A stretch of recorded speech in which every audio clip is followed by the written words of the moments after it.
In the quiet desert, under a vast golden sun, a shepherd named Moses led his flock. His life was simple, marked by the rhythm of guiding sheep across the sand and stone of the wilderness. He was a man of quiet thoughts, his days spent in the peaceful solitude of the desert far from the land of his birth. One day, as he guided his flock near the foot of Mount Horeb, the mountain of God, his ordinary routine was about to be broken. He led his sheep over rocky terrain, his wooden staff a familiar weight in his hand. The sheep grazed peacefully, and the distant hills stood silent against the sky.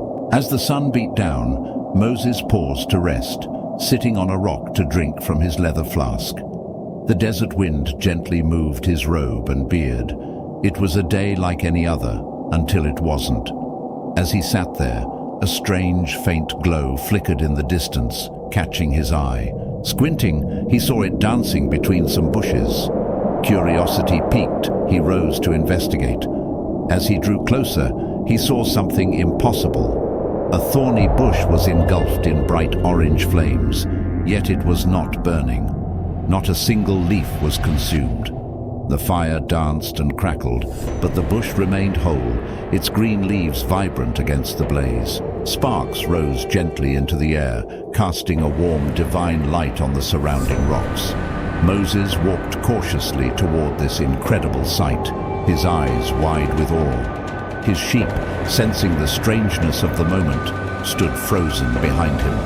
As he approached, the firelight illuminated his face, revealing his utter astonishment. He stepped closer, staff in hand, the glow of the fire growing brighter with each step.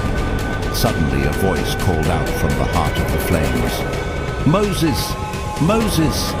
Startled, Moses froze, his face a mask of shock as he looked around, trying to find the source of the voice. The firelight reflected in his eyes as he realized the voice was coming from the bush itself. Gathering his composure, he answered with humility, his voice soft but clear. "Here I am." The voice spoke again, its tone commanding yet gentle. "Do not come any closer. Take off your sandals, for the place where you are standing is holy ground." Without hesitation, Moses knelt on the dusty ground and reverently removed his sandals. He stayed there, kneeling, his face filled with awe and reverence before the radiant bush. As he knelt, the voice revealed its identity. "I am the God of your father, the God of Abraham, the God of Isaac, and the God of Jacob." At this, Moses hid his face, for he was afraid to look at God. Rays of golden light spread through the air from the bush, and the desert background seemed to fade away into a soft haze. The light expanded dramatically, creating a divine, sacred atmosphere. Then God spoke with great compassion. "I have indeed seen the misery of my people in Egypt. I have heard them crying out because of their slave drivers, and I am concerned about their suffering. So I have come down to rescue them from the hand of the Egyptians, and to bring them up out of that land into a good and spacious land, a land flowing with milk and honey." Moses listened closely, his eyes filled with wonder.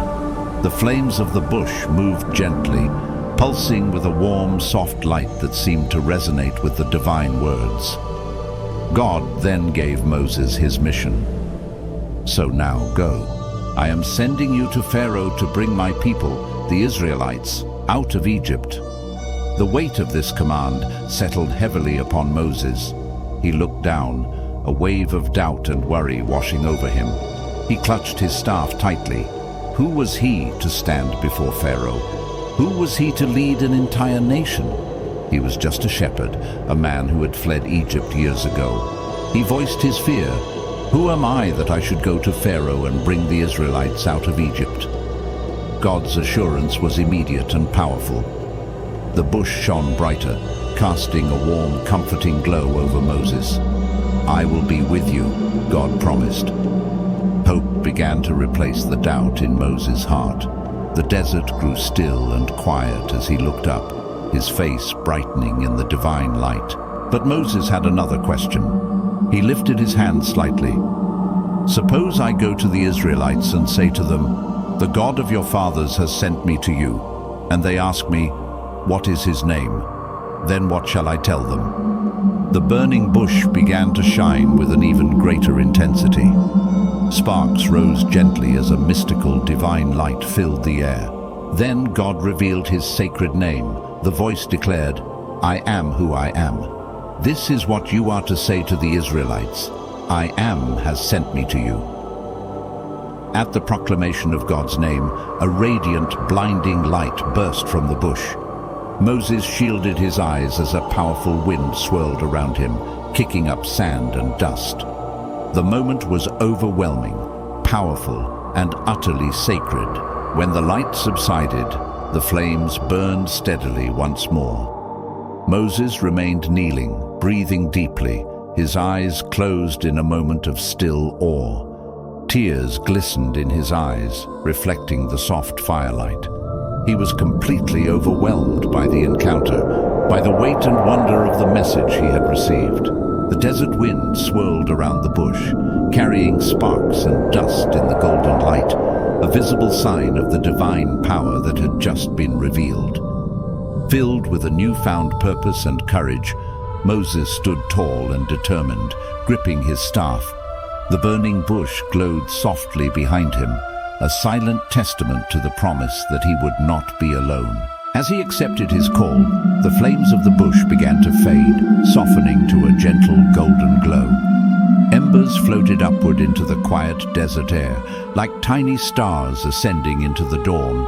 The next morning, as the sun rose, casting orange and gold hues across the desert, Moses began his journey. With his staff on his shoulder, he walked away from Mount Horeb, his steps firm and purposeful. He was no longer just a shepherd. He was a messenger, a leader, called by God for a great purpose. He was walking into the sunrise, toward a future he could not have imagined, carrying with him the holy promise that the great I Am would be with him always. For when God calls you, he goes with you.